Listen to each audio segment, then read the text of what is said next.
విరాట నగరంలో అజ్ఞాతంగా సంవత్సర కాలం గడిపేందుకు ముందు పెద్దాయన ధర్మరాజు, వెనక భీముడు, ద్రౌపది వెళ్ళారు. వాళ్ళు అనుకున్న పదవుల్ని పొంది సురక్షితంగా చేరాల్సిన చోటికి చేరారు. తర్వాత ఎవరు వెళ్ళారు? నమస్కారం, నేను సుబ్బు ఘంటసాల. గాసిప్ ట్రీ ఛానల్లోని మహాభారతం వినే అందరికీ ఈ సూతుడి స్వాగతం. ధర్మరాజు కంకుడిగా, భీముడి వలలుడిగా, ద్రౌపది మాలిని అనే సైరంధ్రిగా చోటు పొందారు. ఆ తరువాత మధ్యాహ్న కాలంగా సహదేవుడు వెళ్ళాడు. ఆయన ఒక గోపాలకుడిగా కనిపించాడు. పశువుల కాపరిగా వెళ్ళాడు. రాజు మధ్యాహ్న విశ్రాంతి పొంది అప్పుడే సభకి రాగా, మహారాజా, మీ దర్శనం కోసం ఈతను వచ్చాడు అంటూ ఆయన్ని ప్రవేశపెట్టారు. ఆయనకి, విరాటరాజుకి అప్పటికి కాస్త అర్థమైపోయింది. అంటే ఆ రోజంతా కూడా ఏదో ఆశ్చర్యం కలిగించేలాగానే ఉందో సభ అనుకున్నాడు. ఉదయం కంకుడు అని ఒకడొచ్చాడు, దేవతలా ఉన్నాడు. తర్వాత వంట పని కోసం ఒకడొచ్చాడు. వాడు గంధర్వరాజులా మొహ పొగరగా, బలంగా, అందంగా ఉన్నాడు. ఇప్పుడు ఇదిగో అనుకుని సహదేవుణ్ణి చూసి, ఎవరినాయనా నువ్వు? ఏ పని మీద వచ్చావు? ఎక్కడి నుండి వచ్చావు? నిజం చెప్పి మాట్లాడు అన్నాడు. సహదేవుడు అందరికంటే చిన్నవాడు కదా, అయినా ఏమీ తడుముకోకుండా, మహారాజా, నేను అరిష్టనేమి అనే ఒక గోపాలకుణ్ణి, వైశ్యుణ్ణి అన్నాడు. ఆ సహదేవుడి గొంతు అలా పలకగానే సభ మొత్తం ఏదో మేఘం గర్జించినట్లు గర్జించింది. అంత గంభీరమైన గొంతు, బలంగా. రాజు ఆశ్చర్యంతో లేచి కూర్చున్నాడు.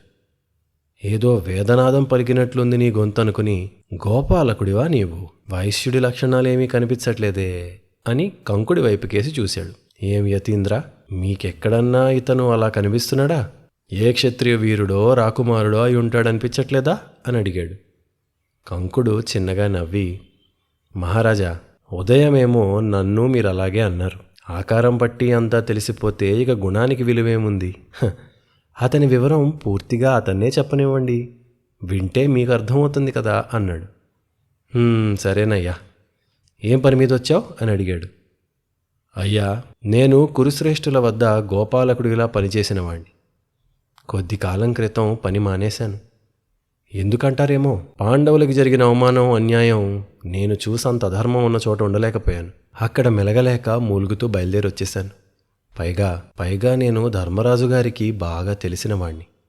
ఆయన దగ్గర కొన్ని లక్షల కొద్దీ గోవులున్నాయి. 10 క్రోసుల దూరం వరకు ఉన్న గోవుల మందని నేను లెక్కించగలను తెలుసా?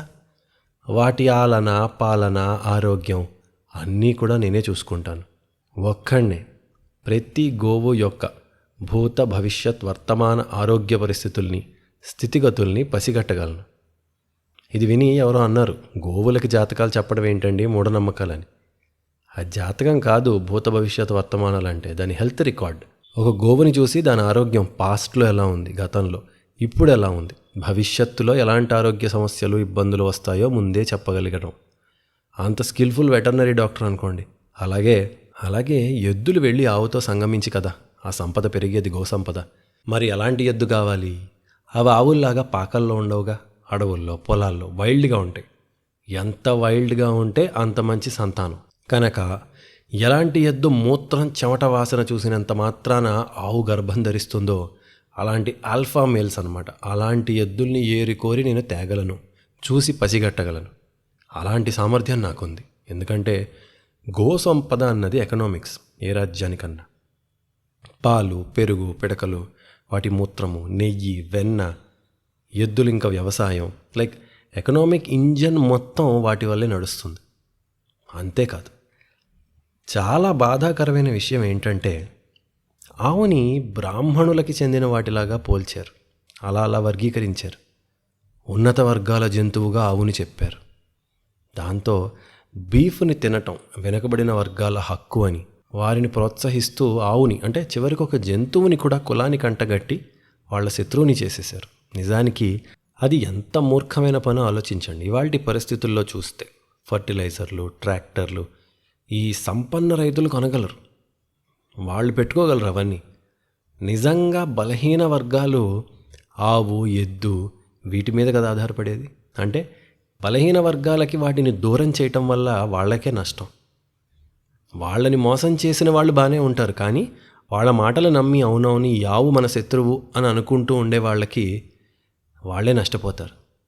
నిజంగా ఆ బలహీన వర్గాలకే ఆవు, ఎద్దు అవి దేవుడి వరం. అవి ఉంటే ఎరువు, పాలు, పొలం పని ఇవన్నీ కూడా అయిపోతాయి. వాటిని ద్వేషిస్తే సంపన్న కులాల వాళ్ళకి ఎలాంటి నష్టం లేదు. నిజానికి ఎవరిని దూరంగా ఉంచాలి? ఈ ఆవులకి, ఎద్దులకి, కులాన్ని అంటగట్టిన ఎద్దులను దూరంగా ఉంచాలి. చేశారు చాలా కాలం, ఇంకా చేస్తున్నారు. సరే, బ్రాహ్మణుడి కన్నా నిజానికి ఆ పొలంలో రైతుకి, ఆ కూలి పని చేసుకునేవాడికి ఆవు నిజంగా గోమాత, నిజంగా దేవత వాళ్ళకి. Okay, back to story. సహదేవుడు ఇలా చెప్పుకున్నాడు, నేను ఇదండి అని. ఆ కురురాజు యుధిష్ఠిరుడికి నా పని తీరు బాగా తెలుసు, నన్ను ఎంతగానో మెచ్చుకునేవాడు. ఆయనకున్న 100 గుంపుల ఆవుల్ని నేనే చూసుకునేవాడిని. అంటే ఒక్కొక్క గుంపు ఒక్కొక్క జాతి, ఒక్కొక్క బ్రీడ్ అనమాట. అలా కొన్ని జాతుల ఆవులు 100ల్లో ఉండేవి, కొన్ని జాతుల ఆవులు వేలల్లో, లక్షల్లో కూడా ఉండేవి. అంత గోసంపద ఉండేది ఆయన దగ్గర. దానం ఇచ్చేటప్పుడు కూడా మంచి గోవుల్ని చూసి, ఎలాంటి రోగం లేని గోవుల్ని దానం ఇవ్వాలి కదా, వాటిని గబుక్కుని వెతికి తెచ్చే పని కూడా నాదే. అలాగ చేసి నేను తంతిపాలుణ్ణి అయ్యాను అని ఆయన బిరుదు చెప్పుకున్నాడు. ఆయన ఎంతటి గొప్పవాడో నాకు తెలుసు ధర్మరాజు గారు, నేనెంతటి పనివాడినో ఆయనకి తెలుసు అని ఆ పక్కన ఉన్న కంకుడి కేసు ఒక్కసారి చూశాడు. మరి ఆయన పాపం చిన్నగా చిరునవ్వు నవ్వాడు. విన్నాడు విరాటుడు. విరాట మహారాజు విని ధర్మరాజు పట్ల నిజంగా ఆయనకి చాలా గౌరవం. ధర్మరాజు అంటే ఆయన పక్కన కూర్చున్న కంకుడు కాదు, నిజంగా ధర్మరాజు రాజు. ఆయన గురించి ఆ విరాట రాజ్యానికి ఇంద్రప్రస్థం సన్నిహితులు కాబట్టి మంచి సంబంధాలు ఉన్నాయి. సహదేవుడి మాటలంతా విని ఆయన సంతోషించి, సరే నా దగ్గరున్న గోపాలురుల్ని నీ కింద పెడతా, వారితో కలిసి నా గోసంపదని కాపాడు, పెంచు అని చెప్పి విరాటుడు సహదేవునికి ఉద్యోగం ఇచ్చేశాడు. 4 చేరారు మొత్తానికి. సరే, ఇంకా సాయంత్రం అయ్యే సమయం మెల్లగా దగ్గర పడుతుంది. కోటగుమ్మం దగ్గరికి ఒక పురుషుడు నడుస్తూ వచ్చాడు. కాదు ఒక స్త్రీ. కాదు అసలు ఎవరీమె, ఎవరితను, అబ్బా ఈ మనిషి ఎవరు? ఇది నేనట్లేదు, అక్కడ పరిస్థితి అలాగే ఉంది.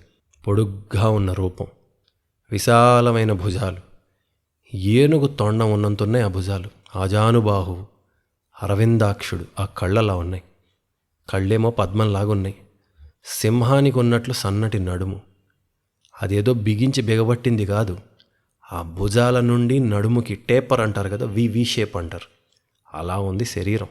స్త్రీ అలంకరించుకున్నట్లేమో అలంకరణ ఉంది. పెద్ద పెద్ద కుండలాలు ఉన్నాయి చెవులకి. చెప్పుకున్నాం కదా, 4 ఆర్మ్స్, ముందు చేతులకి శంఖాల దండలు కట్టుకున్నాడు. ఎవరు? రంగురంగుల పట్టు చీర కట్టి అందంగా సోయగంగా నడుస్తూ అర్జునుడు వచ్చాడు. నపుంసకుడు. చూసేవాళ్ళందరికీ ఆయన నపుంసకుడు అని అర్థమైంది. కానీ అసలు అంత అందమైన నపుంసకుల్ని ఎవరూ చూడలేదు. ఆ భటులు వాళ్లే తీసుకెళ్ళి రాజు ముందు ప్రవేశపెట్టారు. రాజు చూసి తెల్లబోయాడు. అసలు ఆ రూపం చూసేందుకే ఒక క్షణం అలా ఆగిపోయాడు. పక్కనే ఉన్న కంకుడు కూడా ఒక క్షణం విస్తుపోయాడు. నా అర్జునుడా ఇలాంటి వేషం వేసింది? ఎవరా అర్జునుడు? నరనారాయణుల్లో నరుడు, సిగ్గుపడుతూ మేకప్ వేసుకుని, పెద్ద జుట్టు. బాధని దాచి ఆయన కంకుడు రాజు కేసి చూశాడు. అందరూ ఒక ఎత్తు. నిజానికి ఈ అర్జునుడు ఎలా దాటాడన్నదే పరీక్ష. విరాటుడి ముందున్న అర్జునుడు పెద్ద జుట్టు, పూలమాలలు కప్పేసి ఉండగా ఉన్నాయి. అంత దూరం సుగంధం కొడుతోంది, ఆడవాసన. ఎందుకంటే మగవాడి సుగంధం, ఆడదాని సుగంధం ఒకేలా ఉండవు, వేరువేరుగా ఉంటాయి. అది ఆడదాని సుగంధం ఆమె నుంచి వస్తోంది. ఒక చెయ్యి నడుముపై సుకుమారంగా పెట్టి మరొక చెయ్యి వేలాడదీశాడు. చూశాడు రాజు దేన్ని? ఆ వేలాడదీసిన చేతిని. గజరాజు తొండంలా ఉంది. ఆ పిడికిళ్ల నుండి ముంజేతులకి నరాలు తేలుతూ అక్కడ కనబడ్డాయి. వాటిని కావాలని ఎన్నో గాజులతోనూ శంఖాలతోనూ కప్పాడు. కానీ ఆ రూపం షేప్ తెలిసిపోతోంది. అది గాంధీవం పట్టించెయ్యి. 3 కోట్ల మందితో తన రథం తానే నడుపుకుంటూ యుద్ధం చేసిన చెయ్యది. ఎంత కండబట్టి రాయిలా ఉంటుంది. దానిపైన ఎలాంటివి వేసి దాని రూపాన్ని దాచగలడు? అలాగే అంత ఒత్తుగా జుట్టుపడి, దాని కింద పూలుండి, దాని కింద చీర, దుస్తులు ఇవన్నీ కాస్త ఉండి, ఒంగుని కాస్త ఉండి మనిషి వయ్యారంగా అలా నిలబడినా రాజు వాటన్నిటి వెనకున్న భుజాలని చూశాడు. ఏమివి? ఇంద్రుడి భుజాలా లేక శ్రీరాముడి భుజాలా? అలా ఉన్నాయేంటి? ఇదంతా ఈయన అబ్జర్వ్ చేస్తున్నాడు, మనసు లోపల అనుకుంటున్నాడు చూసి.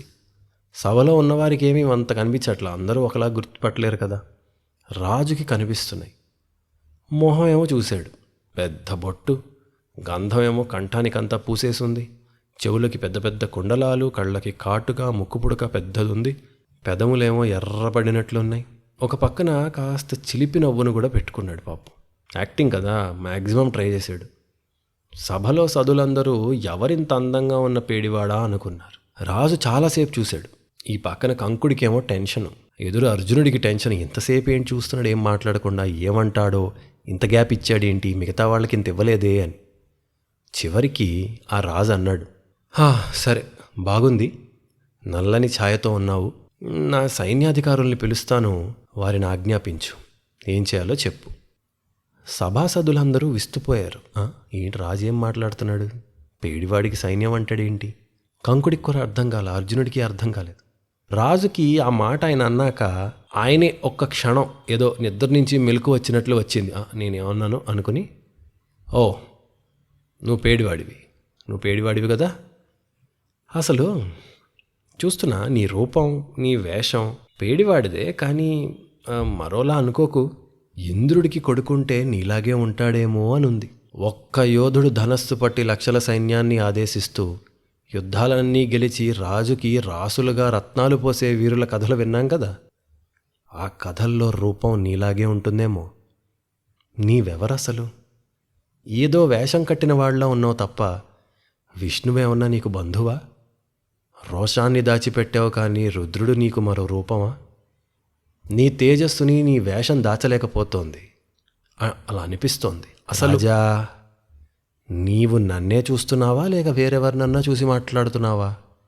నేను నపుంసకుణ్ణి, స్త్రీలు చేసే పనులని వారికంటే బాగా చేయగలిగినవాడిని. ముఖ్యంగా నృత్య కళలో నటరాజుకి శిష్యుణ్ణే అనుకో. నా గొప్ప నేను అంతకు మించి చెప్పను, కానీ నీ రాజ్యంలో స్త్రీలకి జడలల్లుతాను, గంధము వివిధ రకాల పరిమళాలు వెదజల్లి ఇల్లంతా శుభ్రంగా ఉంచి అలంకరిస్తాను. ఎలాంటి పనులన్నా సరే చేయగలను. నన్ను బృహన్నలు అంటారు, అలాంటి దానిగా నన్ను తెలుసుకో అన్నాడు. విన్నాడు రాజు. ఆయన మాటని మధ్యలో కట్ చేసి అవి మాట్లాడింది కదా, విన్నాడు. విని, చూడు నేను వృద్ధుణ్ణి అయిపోతున్నాను, ఈ రాజ్యభారం నాకు కష్టంగా ఉంది, నాకు సమర్థుడైన నాయకుడు కావాలి. నీ రూపం ఒక పేడివాళ్లానే ఉంది, కానీ నన్ను నమ్మించకు. నువ్వు నన్ను అడగటం కాదు, నేను నిన్ను అడుగుతున్నాను. నా కొడుకుల్ని నీ దగ్గరికి పెడతాను, నా సైన్యాన్ని నీ వెనక ఉంచుతాను. ధనస్సు పట్టుకో, ఆయుధాల్ని సమకూర్చుకో, ఈ రాజ్యాన్ని రక్షించు, నేను విశ్రాంతి తీసుకుంటా. నిన్ను చూస్తే అలాంటి పనే ఇవ్వాలనుంది. ఈ నృత్యం గంధం అంటున్నావు, కానీ నీ నిజం అది కాదని నాకెందుకు అనిపిస్తోందో నువ్వే చెప్పుపోని. అర్జునుడు పాపం బదులు చెప్తూ, రాజా నేను గానం చేస్తాను, నృత్యం నేర్పిస్తాను అంటున్నా. నీ కుమార్తె ఉత్తరుంది కదా, నృత్యాన్ని గానాన్ని నేర్పేందుకు నన్ను నియమించు. నీ రాజ్యాన్ని రక్షించే పనికి నేను సరిపోతానా? సరిపోనట్లేదు, సరిపోతానా అని అడిగాడు. పైగా నీవు నా రూపాన్ని ఎంత ప్రశంసించినా నాకు దానివల్ల బాధ ఉంటుంది తప్ప ఆనందం కలగదు. నా మీద కాస్త జాలి చూపించు. నీ మాటలు నన్ను బాధ పెడుతున్నాయి, ఇక నన్ను ప్రశంసించకు.